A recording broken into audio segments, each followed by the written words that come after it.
Mesdames et messieurs, bonsoir et bienvenue dans votre émission hebdomadaire. Comme vous savez, nous sommes en spécial format Covid-19. On essaye de faire au mieux pour pouvoir vous transmettre toutes les informations nécessaires à vos bonnes démarches pour que vous puissiez avoir vraiment les éléments à l'instant T, j'ai envie de vous dire, puisque la situation évolue particulièrement vite. On essaye de suivre au plus près l'actualité, de faire en sorte que vous puissiez savoir l'évolution pas à pas, j'ai envie de dire, et savoir ce qu'il faut faire, surtout très important, quelles sont les démarches et quelle est la situation actuelle. Donc aujourd'hui, nous avons une intervention, comme vous le savez, nous avons mis en place ce format avec la Chambre des métiers et de l'artisanat de Guadeloupe. Donc aujourd'hui, nous avons une intervention du président de la Chambre qui réagit suite aux propos déjà du Premier ministre la semaine dernière et des propos qui ont été tenus ce matin afin de voir comment est-ce que ça va être adapté sur notre territoire à nous et d'avoir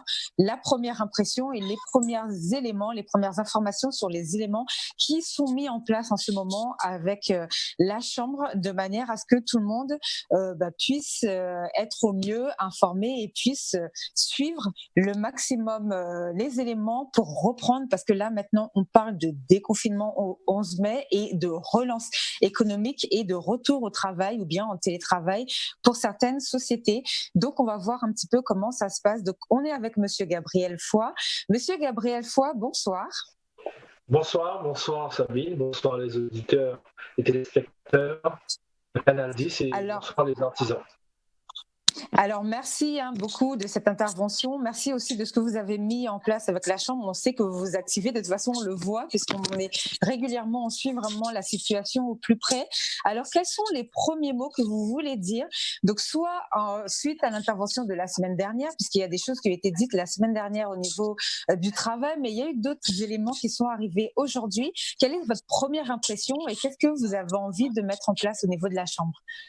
Alors, déjà, effectivement, le confinement continue toujours jusqu'au 11 mai et les mesures qui ont été prises par le président de la République et le Premier ministre, effectivement, pour l'instant, pour moi, à ma connaissance, je dirais que je reste encore perplexe parce que le président a été très clair en disant que nous sommes en période de guerre et aujourd'hui, je pense qu'on devait avoir des mesures de guerre.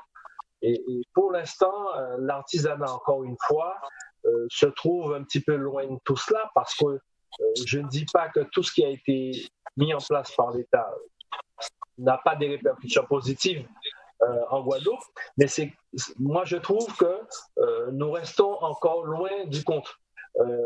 Exemple, le président a décidé de mettre en place l'aide pour certains secteurs d'activité. Effectivement, il y a l'hôtellerie, il y a la restauration.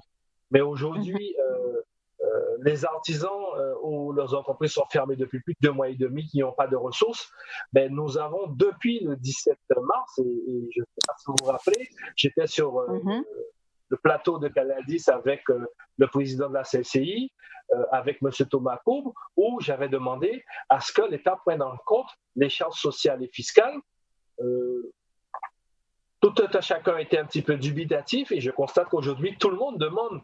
Et c'est une réalité, c'est vrai, ça prouve que les esprits de tout un chacun ont mûri et nous sommes tous dans la même direction et même le président de région. Donc aujourd'hui, les mesures que l'État a mis en place, c'est bien, certes, mais je pense qu'encore une fois, il y a beaucoup de petits artisans qui se trouvent loin de ce dispositif et nous devons faire en sorte au sein de la Chambre des métiers justement, comme le président de la République l'a dit, il ne laissera personne sur le bas-côté, mais nous devons faire en sorte que ces artisans-là ne restent pas sur le bas-côté. Les 66%, pour l'instant, qui n'entrent pas dans le dispositif.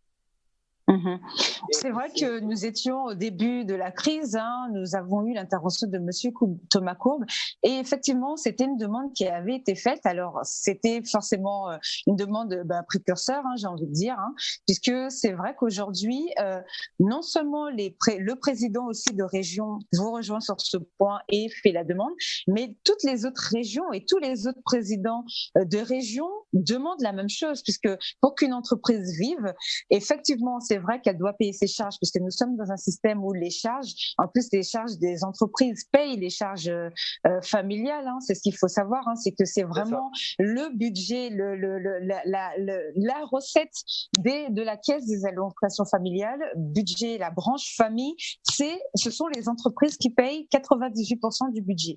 Donc ça, c'est important aussi de le savoir. Et effectivement, lorsqu'une entreprise est fermée, ce n'est pas logique de lui laisser les charges continuer de courir alors qu'elle est fermée pendant 1 mois, 2 mois. Donc, report de charge, oui, mais c'est vrai que c'est illogique. Et pas plus tard qu'encore une fois, là, avec le directeur Willy Samy, nous avons fait un courrier au ministre de l'Outre-mer, dont nous allons la rencontrer en audioconférence jeudi, parce qu'on fait des rencontres tous les 10 jours, je crois que les services du ministère de l'Outre-mer. Et encore une fois, je vais le marteler, je ne voudrais pas qu'il y ait de discrimination. C'est-à-dire que je ne voudrais pas qu'on donne à une partie et ne pas donner à l'autre. Parce que c'est tout le monde qui aujourd'hui, je prends un exemple, les taxiteurs qui gravitent autour du tourisme, ils sont impactés. Les chauffeurs de bus qui transportent les touristes, ils sont impactés. Les boulangers ou les pâtisseries qui sont dans une zone touristique sont impactés. Les coiffeurs, mais tout le monde est impacté. Donc, je ne voudrais pas que le ministre de l'économie, M. Bruno Le Maire, justement, donne une partie, dit, bon, ben écoute, l'État va prendre en compte les charges sociales et fiscales et les certains pour d'autres. Ça va faire une crispation chez les artisans, d'accord? Et encore une fois, on va se retrouver délaissés par rapport à ça. Donc, c'est pour ça que je martèle et je suis content que le président de région, lors de la réunion de CTAP, ait dit nous avons déjà perdu l'année 2020. Il ne faut pas se leurrer. Il ne faut pas se leurrer parce que les touristes ne vont pas venir aujourd'hui. Oui. Les avions ne vont pas débarquer demain. Non plus que j'entends que l'aéroport d'Orly est fermé jusqu'en automne. Oui. Aujourd'hui, nous n'allons pas avoir de touristes avant le mois de novembre et décembre. Donc, les entreprises vont encore continuer à souffrir et à mourir. Et c'est pour cette raison que je le dis, je ne voudrais pas qu'on mette en place des mesurettes, mais qu'on mette en place des mesures de guerre. On a employé le mot guerre, le président a employé le mot guerre, mais nous devons avoir des réponses de guerre. Parce qu'aujourd'hui, j'ai bien peur que, après le déconfinement le 11 mai, que nous ayons un embouteillage au sein de la Chambre des métiers vers le CFE pour faire des radiations de société. Et ça, j'ai bien peur qu'avec la plupart des artisans que nous rencontrons ou que nous avons les entreprises, les artisans au téléphone, mais j'ai bien peur que demain matin, ils nous disent oui, mais je viens pour me radier parce que je ne peux pas tenir. Donc, les mesures du Premier ministre, c'est très bien, mais ce n'est pas suffisant. Ce n'est pas suffisant parce qu'aujourd'hui, nous sommes, je dirais, la Guadeloupe, c'est un petit archipel. Nous sommes déjà en double insularité et je ne parle même pas des artisans des îles du Sud.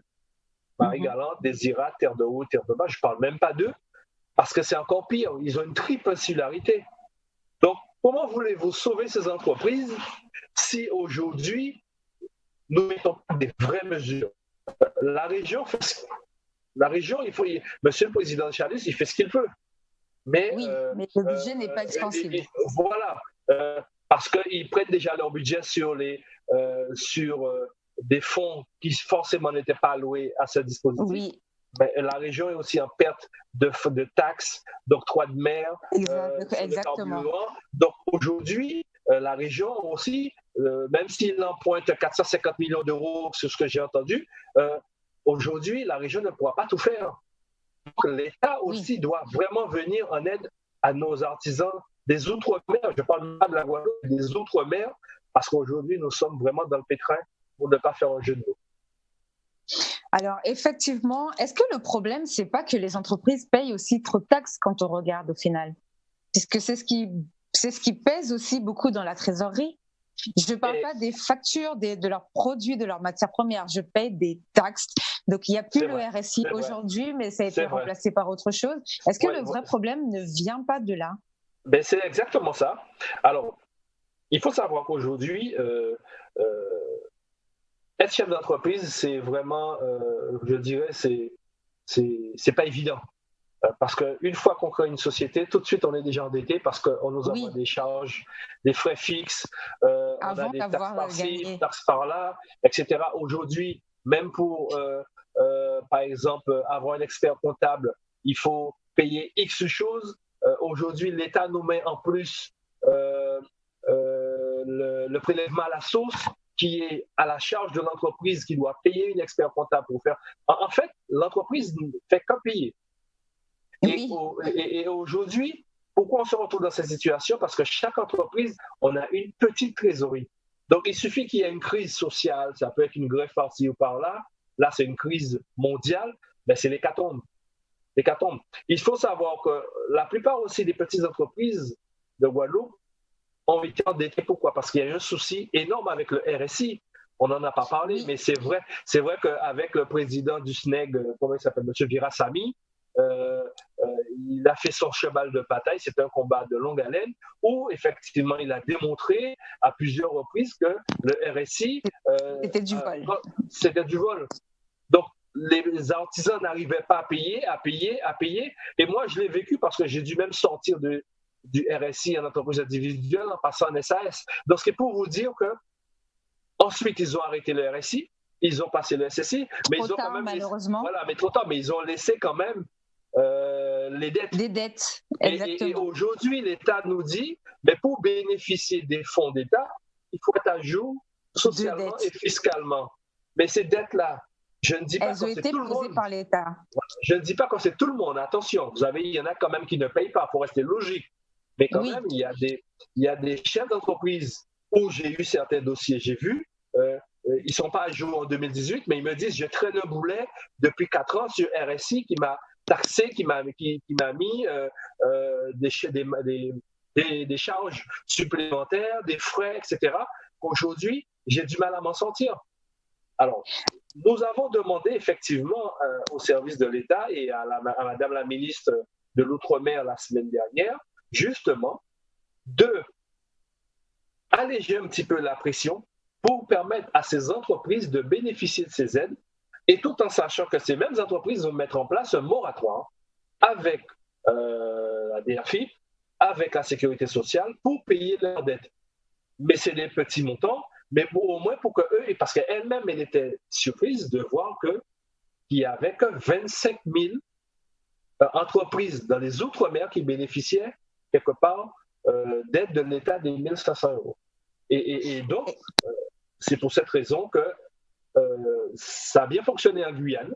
Donc, la Guyane, effectivement, le préfet de Guyane a un petit peu, allégé la pression pour justement permettre à ces entreprises de bénéficier de l'aide de l'État. Donc, j'espère que le préfet, je lui ai envoyé un courrier en ce sens la semaine dernière pour demander au préfet de prendre le problème à bras-le-corps pour permettre effectivement aux autres artisans de bénéficier des 1 500 €, parce qu'à ce jour, il y en a toujours qui n'ont pas perçu.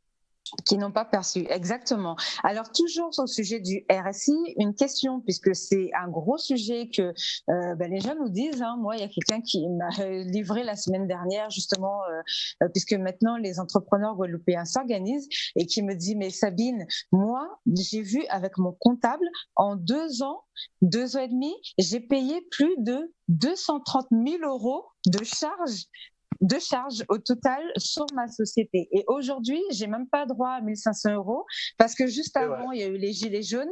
Donc, il y a eu un blocage au niveau du port et du coup, il n'a pas pu recevoir tous ses produits. Du coup, il a 2 mois de retard et alors qu'il a toujours payé ses charges, il est bientôt, l'État va être encore millionnaire grâce à ce genre d'employés-là. Ça. Est-ce que vous pensez au niveau des chambres que vous pouvez demander que les anciennes dettes, puisque le RSI, c'est quelque chose qui a été reconnu même au niveau du président, hein, puisque Emmanuel Macron l'a dissous pour le remplacer par autre chose, effectivement, mais ça a été dissous parce qu'il a été reconnu au niveau national qu'il y avait des problèmes au niveau de cette caisse qui ponctionnait carrément les chefs d'entreprise. Est-ce que vous pensez que ça peut peser, que vous pouvez faire une demande pour demander que ces charges-là, ces anciennes dettes-là, soient au moins recalculées avec des vrais montants, puisqu'il y a eu des mauvais calculs dès le départ? Je suis tout à fait d'accord. Nous, on fera la demande. Mais ce qu'il faut savoir, il y a quand même une association, du SNEG, où son président, c'est M. Dominique Verasamy. Je pense qu'il a mené un combat, il a mené un vrai combat sur cela, et il sera même plus à même peut-être de répondre sur cette problématique-là. Mais c'est vrai qu'on en a discuté dernièrement dessus, et c'est vrai que nous ferons en sorte que justement cette problématique refasse surface pour justement régler ce problème-là une fois pour toutes, pour qu'on en finisse, parce que c'est vraiment un boulet pour les artisans. Aujourd'hui, ils ont du mal. Ils ont du mal. Alors après, vous savez que la Chambre des métiers, effectivement, est là pour accompagner tout le monde, pour permettre à trouver des solutions. Nous sommes établissement public, certes, mais nous avons quand même le devoir de sauver les artisans. Nous allons effectivement mettre en place avec les députés et les sénateurs faire un courrier commun pour demander. Mais je te rassure, Sabine, ce n'est pas d'aujourd'hui qu'on fait des demandes. Et c'est toujours la même chose. Il faut que tout un chacun, nous soyons ensemble unis pour porter d'une seule voix, parce qu'aujourd'hui, les entreprises meurent, les petits artisans meurent, parce que parfois il y a trop de charges, trop de pression fiscale, qui fait que c'est pour cette raison, parfois ils se retrouvent endettés. Exactement. Pour cette raison, ils se retrouvent endettés parce qu'ils n'y arrivent pas. Ils n'y arrivent pas quand vous ne faites pas forcément de gros chiffres d'affaires, parce que la Guadeloupe, je redis, la Guadeloupe, ce n'est pas un continent. La Guadeloupe, c'est un petit département, donc le marché, il est petit, il est très petit. Oui. Donc, nous devons répondre à la demande du marché, certes, mais elle n'est pas extensible. Par rapport à la métropole, où tu es à Paris, tu peux aller à Brest, tu peux aller où tu veux répondre à des chantiers, ou en Guadeloupe, c'est un petit marché. Mais on nous considère comme une grande métropole, et c'est ça le problème. Oui, donc à revoir, et sachant, pour compléter ce que vous disiez, que même au-delà de la Guadeloupe, le RSI faisait mal les calculs pour tout le monde. Donc ça veut dire que même sur Paris, des gens recevaient des 15 000 euros d'impôts à payer alors qu'ils avaient touché que 3 000 euros. Donc, et ça, c'est un point qui a vraiment endetté nos entreprises. Donc Emmanuel Macron a changé le système, mais il n'a pas changé le mode de calcul. Enfin, il n'est pas revenu sur ce qui avait été mal calculé au niveau antérieur. En ce qui concerne la conférence territoriale de l'action publique, donc qui a eu lieu la semaine dernière, donc le jeudi. Cette conférence, cette vidéoconférence était consacrée à l'action économique du territoire et du plan de relance.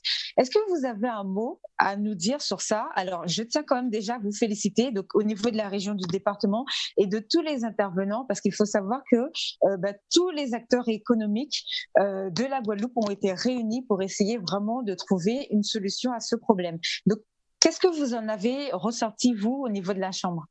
Alors, je pense que quand on est unis, on est plus fort. Et c'est vrai que la semaine dernière, on était à plus de 90, mais c'est sûr qu'on parle beaucoup. Maintenant, on met des actions en place. Et c'est ce qui nous fait parfois défaut dans ce pays, c'est qu'on parle beaucoup, mais on agit très peu. Maintenant, nous n'avons pas le choix, nous devons nous mettre au travail, comme ce que nous avons fait depuis le 17 mars à la Chambre des métiers. Ce qu'il faut savoir, c'est effectivement, j'ai dit au président Chalus que les dispositifs qu'il a mis en place, c'est très bien, très très bien. Mais, encore une fois, je ne voudrais pas qu'on sectarise des secteurs. Je prends l'exemple sur le second volet pour que les entreprises bénéficient de 0 à 5 salariés, l'aide d'urgence de la région de 3 000 à 15 000 euros. J'ai demandé au président effectivement qu'ils ont mis uniquement pour les entreprises individuelles et les EIRL. J'ai dit au président, la crise, elle est pour tout le monde. Ce qui veut dire qu'aujourd'hui, quand vous faites le calcul vous-même, vous comprenez, vous voyez très bien que dans ce dispositif, il n'y a pas énormément d'entreprises qui bénéficient de ce dispositif. Donc, il serait judicieux d'élargir, de mettre aussi pour les entreprises en SAS, les entreprises en SARL, voilà, et en URL. Donc, ils ont pris en compte nos doléances et aujourd'hui, j'attends le retour des services de la région pour réajuster cela. Ils n'ont pas donné un avis défavorable, ils nous ont dit oui, on va être favorable à ça, on va étudier pour voir et on fait un retour rapide.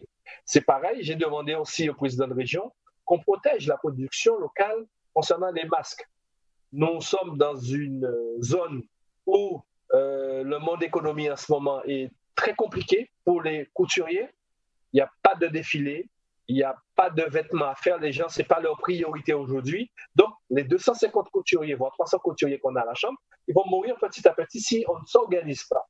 Donc, j'ai demandé au président, effectivement, d'augmenter la taxe d'octobre-mer pour les entrants, pour les tissus, pour les masques en tissu.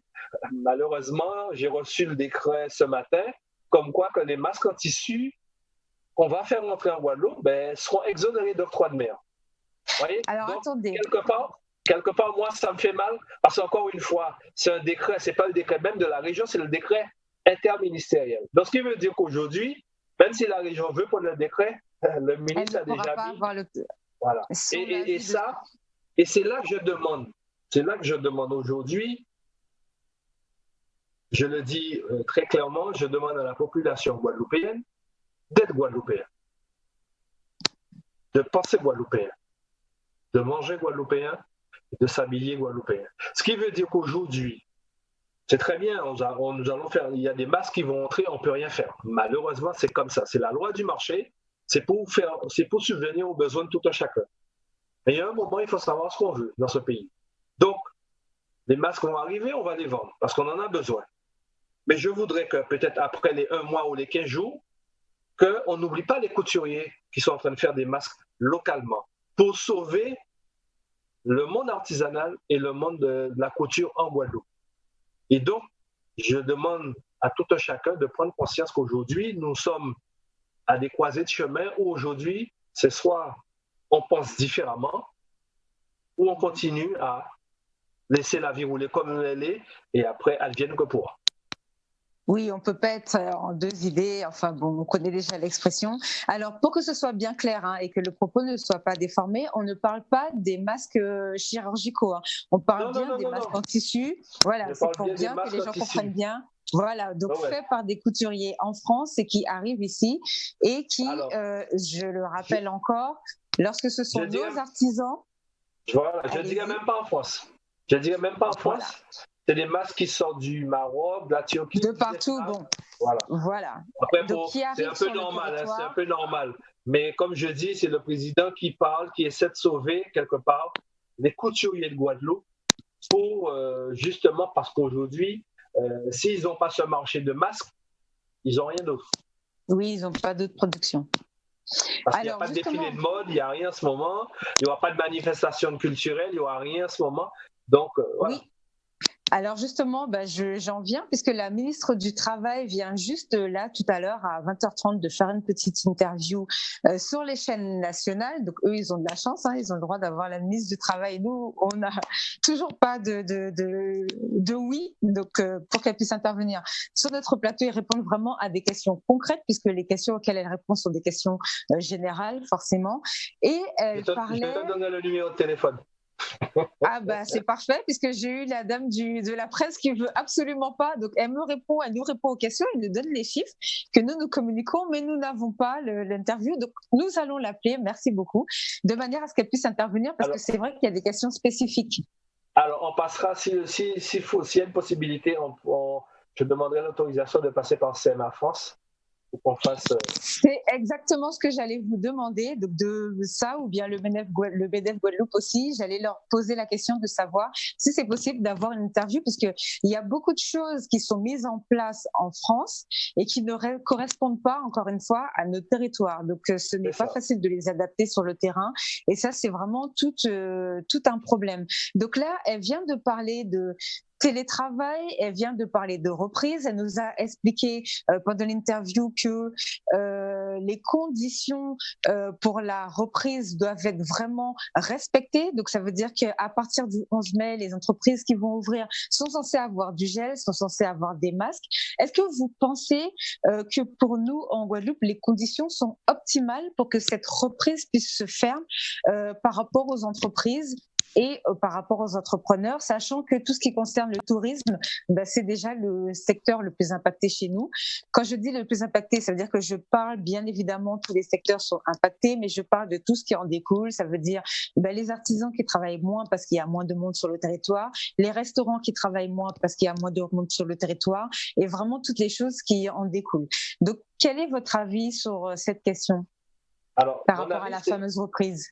Alors, c'est vrai que de toutes les façons, il faut reprendre le travail. Nous n'avons pas le choix aujourd'hui. Nous devons sauver ce qui reste à sauver au sein des entreprises. Mais il ne faut pas se leurrer qu'aujourd'hui, avec cette crise, le travail va reprendre timidement parce qu'il y aura une partie de la population qui restera toujours confinée en télétravail, qui va rester en télétravail. Vous savez, c'est pareil, l'éducation nationale, à savoir si l'éducation nationale va reprendre aussi, parce que ça va aussi générer un souci pour les parents. Donc, qui dit parents dit travailleurs aussi des entreprises. Voyez? Donc, tout est quelque part lié, mais c'est vrai que les entreprises aujourd'hui s'organisent. La problématique qui se pose aujourd'hui, c'est toujours la problématique du masque. Nous n'avons pas encore suffisamment de masques. Nous en avons commandé à droite, à gauche, pour justement permettre aux artisans d'avoir le maximum de masques, mais il ne faut pas se leurrer pour l'instant. Nous n'avons pas suffisamment de masques. Donc, nous essayons de trouver des solutions pérennes à droite, à gauche pour que tout un chacun ait un masque. Même au sein de la Chambre des métiers aussi, c'est pareil. Nous sommes en train de trouver des solutions, même au sein de la Chambre, avec le plateau technique que nous avons pour voir si, avec le SGAR et la DRFIP, mettre en place la formation des personnes qui ont une base en couture, mais qui sont en reprise d'activité avec l'aide de l'État pour accélérer la production de masques. Donc, mais ça revient à la même chose pour dire qu'on a peut-être l'outil, mais il faut trouver maintenant le matériel. Et c'est pareil, donc je remercie aussi la région qui, encore une fois, a mis les petits plats dans les grands pour commander du tissu pour les artisans, pour qu'on aille encore plus vite. Parce qu'ils sont conscients que nous sommes en manque. Alors, l'avantage aujourd'hui, c'est que le tissu qui va être commandé sera déjà homologué. Donc, nous n'aurons plus à passer par des tests de mesure pour voir si le tissu, il est bon ou pas. Donc, le tissu qu'on va recevoir, c'est déjà homologué. Donc, on pourra prédécouper ou faire des croquis pour les couturiers pour vraiment aller le plus vite possible pour protéger notre population. Donc, la reprise du travail, tout le monde s'y met. Toutes les entreprises, je vois dans Jarry, je vois dans les autres communes, tout le monde s'organise comme ils peuvent. Mais ce n'est pas évident. Ce n'est pas facile. Pourquoi? Parce que, encore une fois, ça demande des frais supplémentaires. Oui. Quand vous avez une entreprise qui est restée fermée depuis plus de 2 mois et qu'on lui demande aujourd'hui, et c'est là que je dis, encore une fois, l'entreprise ou l'entrepreneur, il est stressé, il n'est pas bien dans sa peau parce qu'il n'y a pas d'argent qui rentre, il doit payer certaines charges, d'accord? En plus, l'État lui demande de mettre en place tout un dispositif pour accueillir du monde. Donc, il doit encore sortir de l'argent, de désinfecter le local, d'acheter des gants, des masques, du gel, des plexiglas et tout. Vous voyez? Ensuite, quand tu lis le texte, je l'ai lu ce week-end, la circulaire de la ministre du Travail. C'est de ça qu'on va parler tout à l'heure. Voilà, elle te dit en fait, quand vous êtes à 2 ou 3 personnes, vous n'êtes pas obligé de mettre des masques dans l'entreprise. Quand vous êtes à 2 mètres, mais vous êtes loin de l'autre, il n'y a que 2 ou 3 personnes, vous n'êtes pas obligé. Et l'employé, lui, te dit, mais si je n'ai pas de masque, je mets mon doigt de retrait. Non, il me faut un masque. Vous voyez? Donc, quelque part, il y a tellement de quiproquos, d'imbroglio que tout le monde s'y perd. Et en fin de compte, il faut vraiment lire les textes correctement. Et c'est là, forcément, on n'a pas forcément le temps de lire. Et on entend de tout et n'importe quoi. Alors, justement, vous faites la super transition puisqu'il y a Monsieur Ramsamy qui va nous parler aujourd'hui du fameux protocole à mettre en place pour le travail qui est sorti ce week-end. Ils aiment bien travailler le week-end en ce moment, surtout quand on dort, ils font passer des lois, c'est ce qui s'est passé il y a quelques temps. Donc, on se réveille avec des nouvelles informations à peu près tous les jours. Donc, c'est très bien. Est-ce que vous restez avec nous pour en parler ou est-ce qu'on continue avec Monsieur Ramsamy? Je vais rester un petit peu, mais j'aimerais juste rajouter 2 petits points importants. Allez-y. C'est surtout pour les artisans. Encore une fois, nous sommes effectivement, je dirais, en guerre, comme l'a dit le président. Nous faisons tout notre maximum pour alléger la souffrance des artisans. Et c'est pour cette raison, la semaine dernière, j'ai dû envoyer un courrier au président de l'Ordre des experts comptables pour leur demander de ne pas encore prendre des frais supplémentaires en faisant la déclaration pour les artisans, pour l'aide de l'État et surtout pour le chômage partiel. Je n'ai pas encore eu de retour, mais voilà. La demande a été faite. Voilà. Et pour finir, pour le PGE, là où pourquoi on a dit que le PGE fonctionne un peu moins, parce que la semaine dernière, on était à 358 entreprises qui ont bénéficié de 111 millions 112 000 euros, ce qui représente à peu près 350 000 euros par entreprise. Vous voyez très bien que ce ne sont pas des très petites entreprises qui bénéficient de ce système-là. Pour quelle raison? Parce qu'aujourd'hui, l'entreprise qui va emprunter 100 000 euros au bout d'une année, il ne pourra pas le rembourser parce que nous sommes dans une crise. On lui proposera de faire un crédit sur 5 ans. Aucune banque est en capacité aujourd'hui de nous dire le taux qui va être appliqué. Et voilà les raisons pour l'instant. Aujourd'hui, les gens tâtonnent, ils ont peur parce qu'ils ne veulent pas avoir beaucoup en 2021 pour dire que je ne peux pas payer ou rembourser, même si c'est à taux zéro pendant une année. Donc, c'était ce petit point-là que je voulais faire pour leur dire que je suis véative, nous, la Chambre travaille pour trouver toutes les solutions et vraiment mettre en avant l'artisanat parce que nous sortirons grandis de cette guerre. J'écoute mon directeur, oui. Alors, Monsieur Ramsamy, bonjour. Oui, bonjour madame, bonjour Sabine, bonjour téléspectateurs de Canal 10. Alors, j'espère que vous allez toujours aussi bien que d'habitude. Donc, vous êtes toujours directeur du développement économique de la Chambre des métiers et de l'artisanat et vous allez nous faire un point sur cette histoire de protocole qui est sorti ce week-end pour la reprise, pour le déconfinement pour les entreprises, pour que tout le monde puisse reprendre le travail. Alors, qu'est-ce qu'il en est et est-ce que vous pensez que c'est applicable la semaine prochaine, le 11 ? Alors, c'est vrai que les services du ministère du Travail ont fait sortir hier soir, donc pendant le week-end, le protocole de reprise qui retrace en fait de manière succincte les gestes barrières, les différentes méthodes d'accueil dans les entreprises qui permettent à l'employeur de protéger ses salariés et ses clients.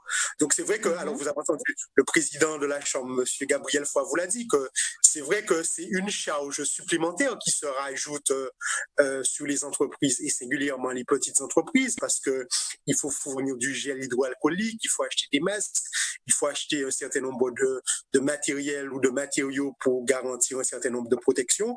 Et on sait très bien que la marge dans les petites entreprises, elle est très faible et malheureusement, le président vous l'a dit, que ces nouveaux protocoles qui seront applicables dans les entreprises et qu'elles vont appliquer puisque elles sont les entreprises artisanales responsables, elles vont l'appliquer, aura sans nul doute un impact sur la rentabilité des entreprises. Et depuis maintenant 4 semaines, déjà presque 5 semaines, dans le cadre de ces émissions, on discute des difficultés financières que rencontrent les entreprises, les difficultés de rentabilité. Et donc là, ça va contribuer à une charge supplémentaire. Mais ce que je voudrais dire, c'est-à-dire que les services de la Chambre et donc le chargé de développement économique s'appliquent à synthétiser un peu ce protocole et notamment les fiches métiers qui précisent les modalités de services rendus. Et donc, très prochainement, ce sera sur notre page Facebook et notre site Internet afin que l'artisan ait l'information la plus complète. Alors, effectivement, ces fiches métiers, il me semble qu'il y a eu entre 63 ou 68 fiches métiers, enfin, fiches de protocole de protection à appliquer en fonction des métiers. Ça veut dire que vous allez mettre chaque fiche à disposition pour chaque corps de métier. Comment ça va fonctionner ? Alors, effectivement, pour les principes pour les principaux corps de métier. Donc, vous avez des métiers sur lesquels il y a un processus qui est préconisé, en tout cas par les gouvernements.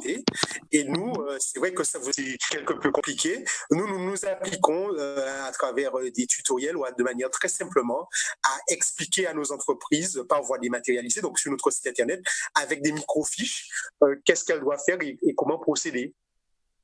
Alors, est-ce que vous pensez qu'aujourd'hui, donc à date d'aujourd'hui, le protocole est sorti hier dans la nuit en plus, est-ce que vous pensez sérieusement que les entrepreneurs ont la tête à ça, à mettre en place ce protocole pour la semaine prochaine, pour commencer, relancer, même si on sait qu'elles veulent fermer, puisqu'il y en a qui se sont organisés pour ouvrir depuis le départ.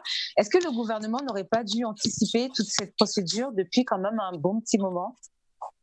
Alors, je vais peut-être laisser mon président répondre sur cette question, s'il veut, président. Bon, allez-y, heureusement que vous êtes resté alors finalement. Oui.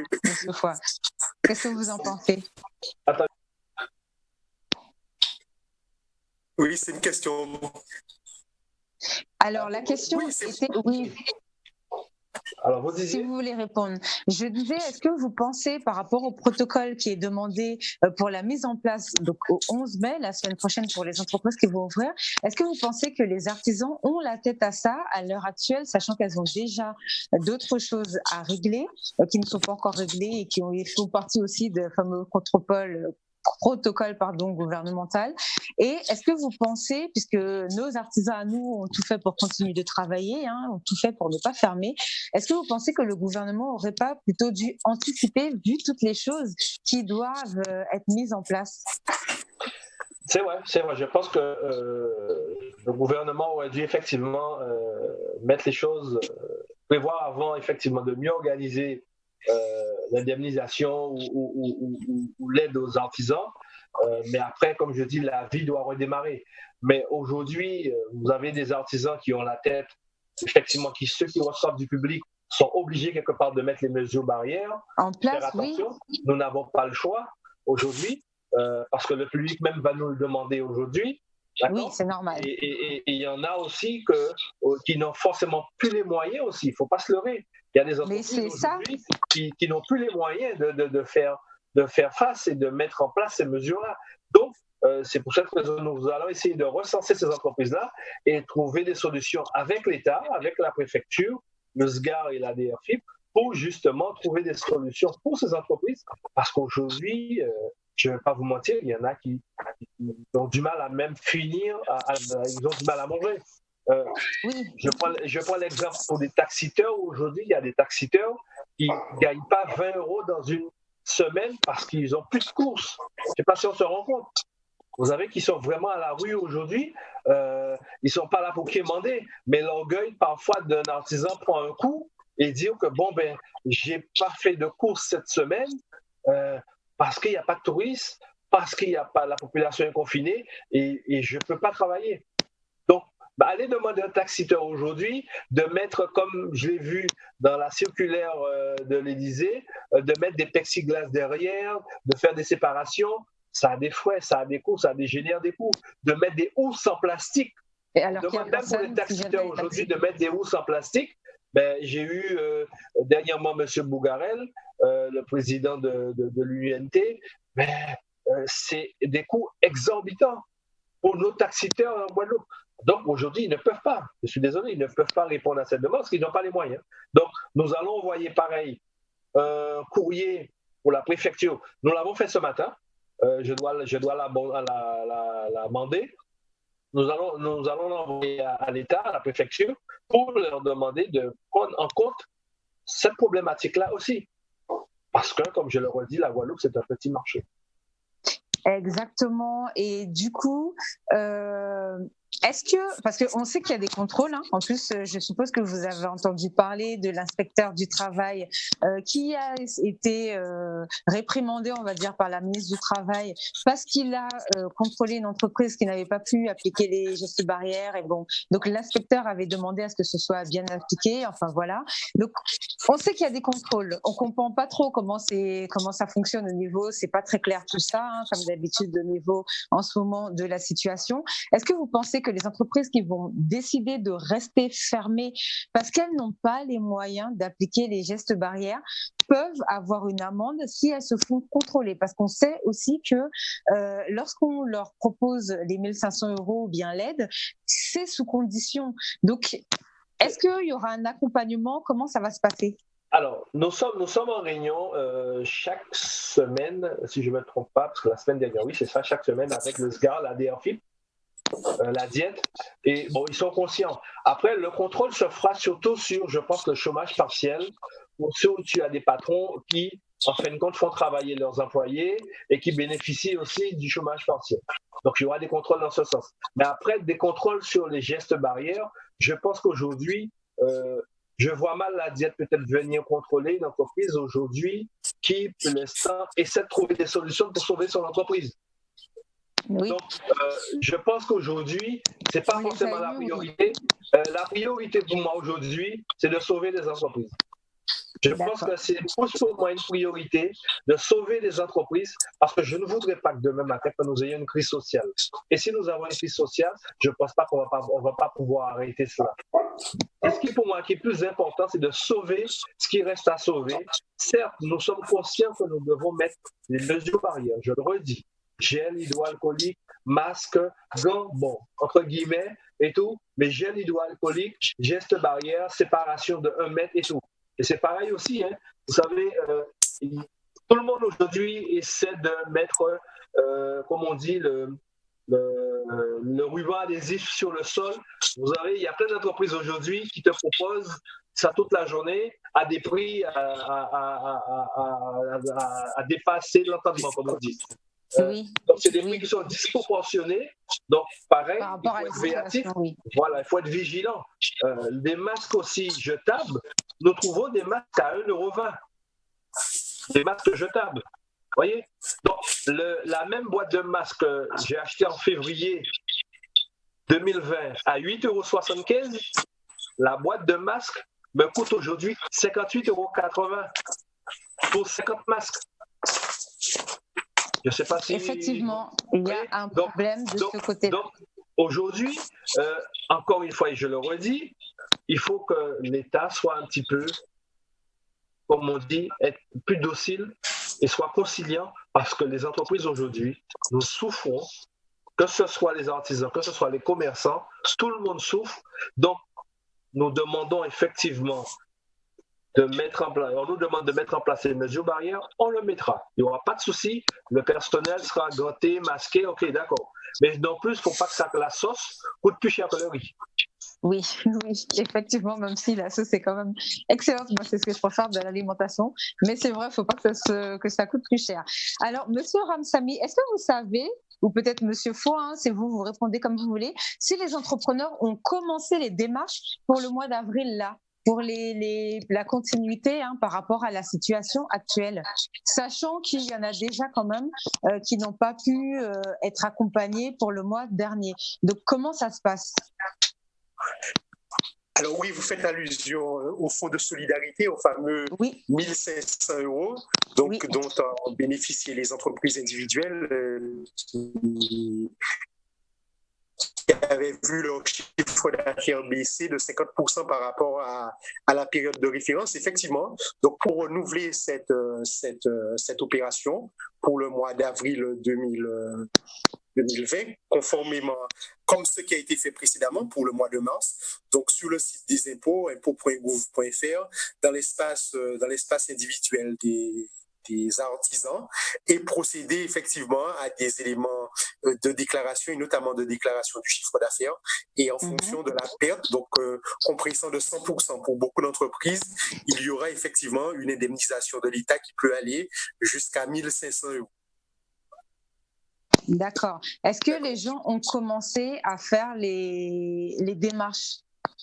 Alors oui, j'ai eu ce matin 2 appels d'artisans qui ont rencontré des difficultés techniques, mais le site est opérationnel et les démarches peuvent être d'ores et déjà effectuées. D'accord. Donc, comment ça se passe? Parce que je sais que je vous ai déjà posé la question la semaine dernière, puisque je vous pose quand même, on fait le suivi, donc la question toutes les semaines.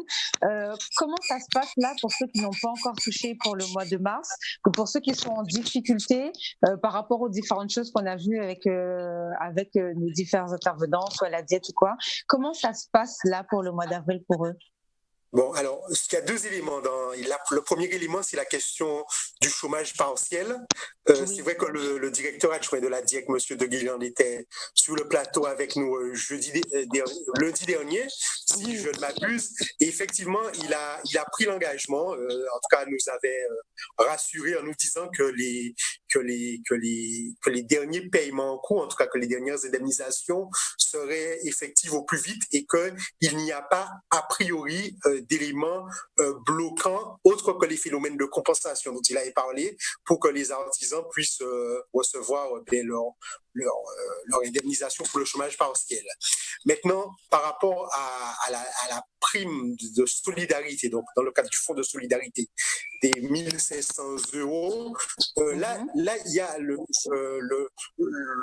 processus est beaucoup plus automatisé, j'allais dire beaucoup plus simple, puisque les artisans nous retournent, pour certains, en avoir bénéficié. On revient à la seule. L'élément bloquant sur cette affaire-là, c'est, comme on l'avait déjà dit, c'est le fait de l'obligation d'être à jour des charges sociales et fiscales. Et peut-être, je vais laisser le président parler. Il y a apparemment, lors d'une dernière audioconférence avec la ministre de l'Outre-mer, président, vous avez évoqué cette question-là, et la ministre avait assuré un traitement diligent pour les entreprises qui n'étaient pas à jour de leurs obligations sociales et fiscales.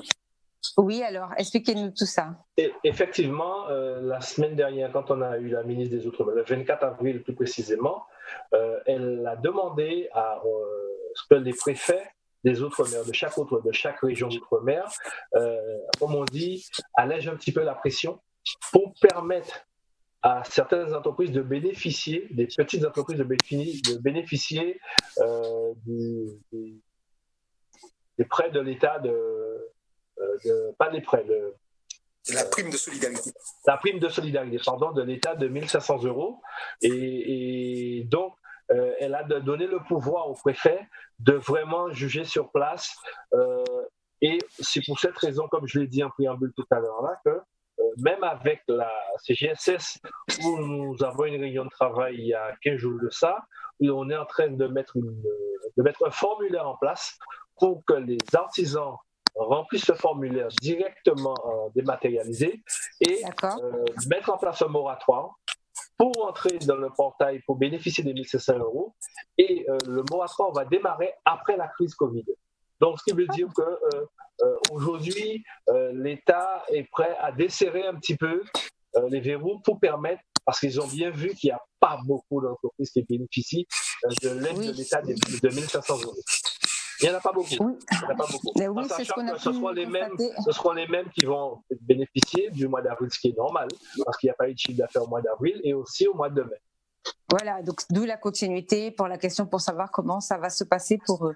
Alors, vous avez aussi mis en place une cellule d'aide ou d'accompagnement au niveau de la chambre psychologique, c'est ça, pour les entreprises? Alors, Monsieur Ramsamy, peut-être vous voulez répondre?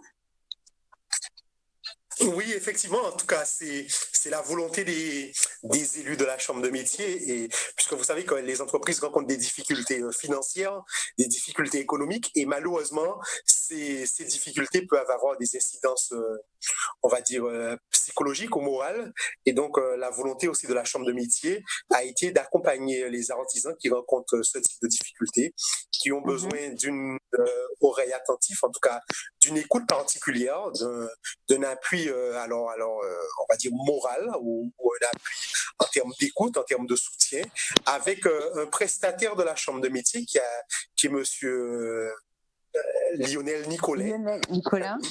Oui, qui devait être avec nous cet après-midi aussi.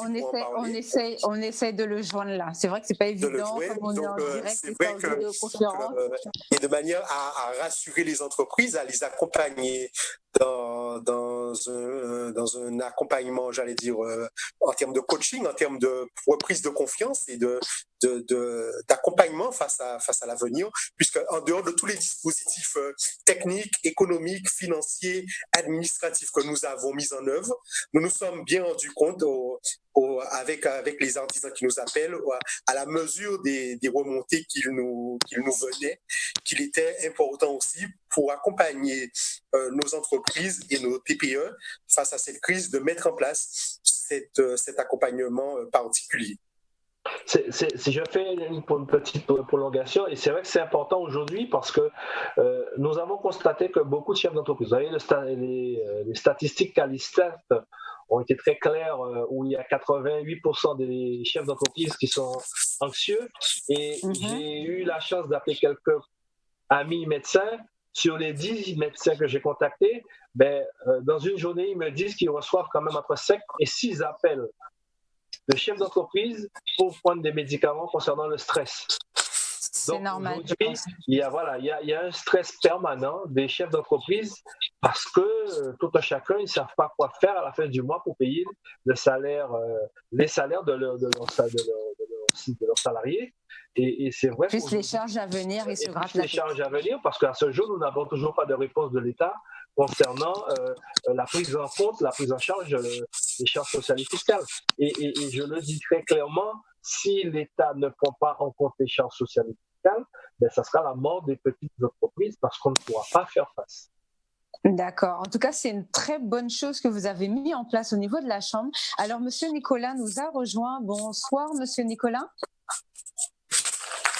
Vous nous entendez ? Ah, je l'ai vu, je ne le vois plus. Allô, bonsoir, vous m'entendez ? Bon, alors, pour l'instant, je n'entends pas Monsieur Nicolas. Donc, il faut peut-être ouvrir son micro. Non. Monsieur Nicolas ? Est-ce que vous m'entendez ? Bon, Monsieur Nicolas nous a rejoint. Je vais lui envoyer un message pour lui dire de vérifier peut-être le niveau du son pour qu'il puisse nous expliquer ce qui a été mis en place et de quelle manière il accompagne les artisans en attendant qu'on règle ce petit problème technique avec lui. Est-ce que vous pouvez nous expliquer comment ça fonctionne, comment il faut faire pour prendre contact avec lui, Monsieur Ramsamy, s'il vous plaît ? Alors, pour prendre contact avec, vous savez, dès le départ, nous avons désigné un agent particulièrement mobilisé sur l'accompagnement aux artisans victimes du Covid-19, c'est Madame Armande Daomé, qui peut être joignable au 06 90 26 41 20. Et donc, en journée, elle reçoit les appels des artisans et réoriente vers notre consultant. Et il faut savoir aussi qu'il y a une hotline ouverte tous les jours entre 17h et 19h à laquelle les artisans peuvent directement appeler et qui répondent directement chez notre consultant, donc Monsieur Nicolas, du lundi au dimanche, donc 7 jours sur 7, parce qu'on sait que la détresse n'attend pas seulement les jours ouvrés et qu'un artisan peut être en besoin d'écoute, en tout cas dans un premier temps, tous les jours. Donc, c'est le dispositif. D'abord, le président l'a dit, c'est que l'environnement aujourd'hui est anxiogène. Lorsque vous avez tant de charges qui peuvent peser sur les entreprises, ne pas savoir comment payer telle échéance, avoir une famille à nourrir, tout ça peut créer un contexte émotionnel fort et difficile pour l'entrepreneur. Et donc, nous, ce que nous faisons dans un premier temps, c'est lui prêter une écoute, une oreille attentive, diagnostiquer aussi la nature du besoin, parce qu'il peut s'agir simplement dans un premier temps de prioriser les choses dans l'entreprise, dans la tête du chef d'entreprise, l'orienter vers tel ou tel accompagnement, en tout cas contribuer avec lui à diagnostiquer sa difficulté, l'écouter et lui prêter un conseil spécifique en fonction de la problématique qu'il va nous porter. Et effectivement, elle peut être morale ou psychologique. Et là, c'est l'écoute qui prime.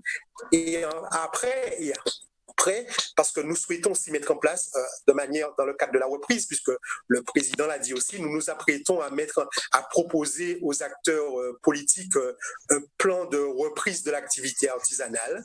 Et dans ce cadre-là, nous aurons aussi à coacher nos entreprises et celles qui ont été les plus fragiles ou qui ont subi de manière plus poussée sur le plan de l'aspect moral ou psychique la crise, à les accompagner dans un processus de coaching, puisque vous savez que dans le monde de l'entreprise, c'est d'abord une affaire de confiance, une affaire et face à la concurrence, dans l'environnement dans lequel évoluent les entreprises, il faut que nous soyons en mesure de leur proposer ce type d'accompagnement.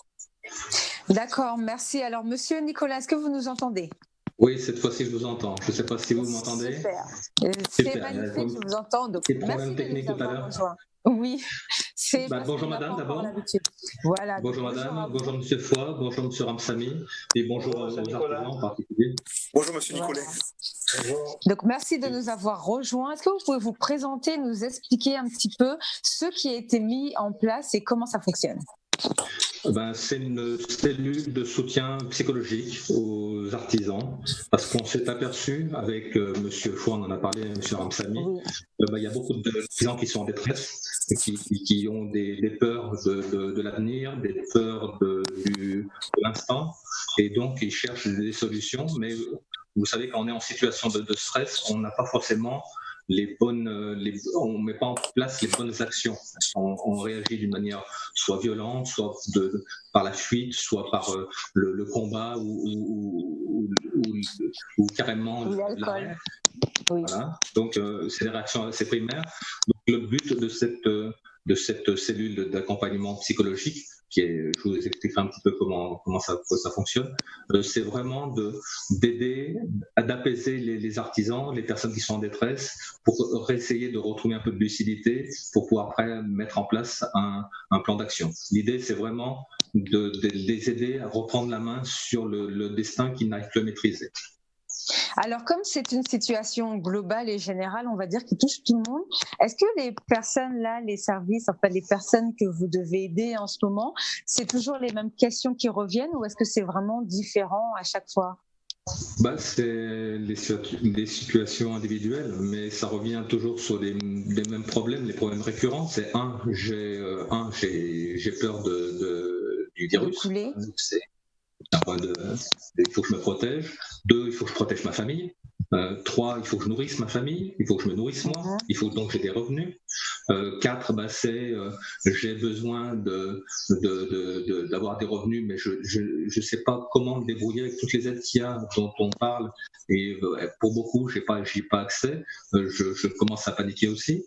Et puis, il y a aussi l'aspect, après, derrière, comment je fais si j'ai des salariés pour les rassurer eux-mêmes, alors que moi, je suis pas forcément rassuré, je suis pas serein. Ça fait on accumule beaucoup de problèmes. Donc l'idée, c'est vraiment de dire, on va apaiser d'abord les tensions, et puis essayer après d'imaginer quelles sont les solutions qui s'offrent à soi pour pouvoir rebondir. D'accord. Alors vous, c'est Entreprise Coaching Pro, c'est votre structure ? Oui, je suis un prestataire pour la Chambre de métier. Je suis un vieux prestataire d'ailleurs. Je pense que ça fait 8-10 ans qu'on travaille avec la Chambre de métier de manière très régulière. Voilà, on accompagne très très régulièrement les chefs d'entreprise, qu'ils soient des entreprises qui sont en difficulté ou en développement, ou aussi des jeunes entreprises. Donc on a accompagné, grâce à la Chambre de métier, beaucoup d'entreprises, et je pense qu'on les a soutenues aussi bien économiquement, moralement que psychologiquement. Donc c'est pour ça que c'est un petit peu le retour des choses en disant si on peut contribuer aussi à aider les entreprises artisanales, à les aider à passer ce cap difficile, c'était notre contribution. Voilà. D'accord. Nous, on est une structure qui accompagne généralement, qui faisons de l'accompagnement en gestion, on fait de la formation et puis du coaching personnel et coaching professionnel. Donc là, j'accompagne vraiment les chefs d'entreprise pour développer leurs propres compétences, capacités, ils prennent conscience qu'ils ont plein de ressources, bien souvent inexploitées. C'est justement ce que j'allais vous demander. Est-ce que vous en profitez pendant cette période pour essayer de les rediriger vers autre chose ou bien pour essayer de leur aider, de les aider à trouver un autre point d'intérêt au niveau de leur société? Si vraiment, je dis pas qu'il faut laisser couler la boîte, hein, c'est pas du tout ce que je dis, mais par exemple en profiter pour évoluer, pour se mettre à jour, par exemple pour mettre en place du télétravail ou mettre d'autres points en place. Est-ce que vous les aidez aussi, vous les accompagnez sur ce point-là aussi? Oui, Parce que oui, des fois, les... dans Allez-y. la mesure de nos moyens, parce que cette cellule de soutien, elle a vocation à être à apaiser le chef d'entreprise. Donc c'est vraiment, j'allais dire, une seule fois qu'on va avoir un contact, on va échanger, qu'on va parler entre chefs d'entreprise, et puis après derrière trouver quelques solutions. Après, l'idée c'est d'orienter vers quelqu'un d'autre, peut-être la chambre de métier, sûrement la chambre de métier, mais aussi vers d'autres.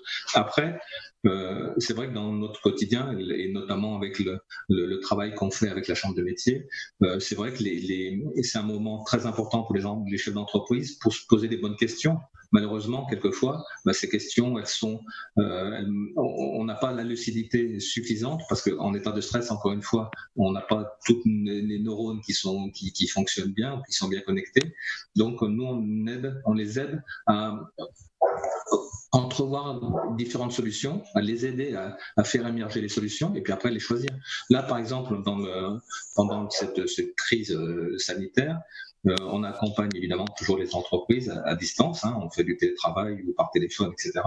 Et qu'est-ce qu'on fait? C'est quelquefois, on parle aux artisans en disant, voilà, dans la difficulté, qu'est-ce qui se passe? Là, je peux donner deux exemples. Par exemple, c'est une personne qui fait de l'impression avec des imprimantes 3D, qui cherchait en disant, là, pendant quelques temps, je vais être obligé de m'arrêter, je ne pourrai pas faire ce que je fais habituellement. On a réfléchi ensemble, et puis là, très rapidement, elle et puis son conjoint ont trouvé une solution en disant, il y a une crise qui nécessite d'avoir des masques. Il y a des masques, justement, on peut peut-être fabriquer un masque avec des visières en plastique, etc. Et du coup, elle a créé un prototype qui fonctionne très bien. Voilà. Et là, ça a démarré. Il y en a d'autres où on a des questions. C'est en général des structures qui sont un peu plus importantes, où il y a des salariés, où là, on se pose la question en disant, oui, mais il y a beaucoup de dettes sociales et fiscales. Le problème, c'est que le PGE, le prêt garanti par l'État, ou les différentes aides vont pas forcément les aider à sortir de la crise, hein, puisque ces aides, elles ont pour vocation d'aider à sortir de la crise des entreprises qui fonctionnaient avant la crise. Donc, quelquefois, elles se disent, je ne peux pas obtenir d'aide, peut-être que c'est le moment de réfléchir à une nouvelle orientation. D'accord. Voilà. Donc, et ça arrive, oui, fréquemment. Ouais. En ce moment. Bon, d'accord. En tout cas, merci pour votre intervention et c'est très important le travail que vous faites. Surtout en ce moment, on a vraiment besoin de toutes ces choses. Monsieur Gabriel Foy, vous avez l'équipe partenaire là. Oui, allez-y. Juste pour intervenir, donc il y a un numéro de téléphone qui sera disponible, je pense, sur le site de la chambre de métier. Voilà. Et moi, je pourrais recevoir des appels tous les jours, 7 jours. Allez-y, vous pouvez le redonner. Le numéro, alors c'est le direct que je donne et puis Monsieur Ramsamy pourra donner éventuellement un deuxième numéro, je ne sais pas. Allez-y. Donc moi, c'est le 05 90, c'est un fixe. La connexion, vous avez tout vu tout à l'heure, elle n'était pas terrible, donc j'ai pris un fixe cette fois-ci. 05 90 88 70 49. 88 70 49.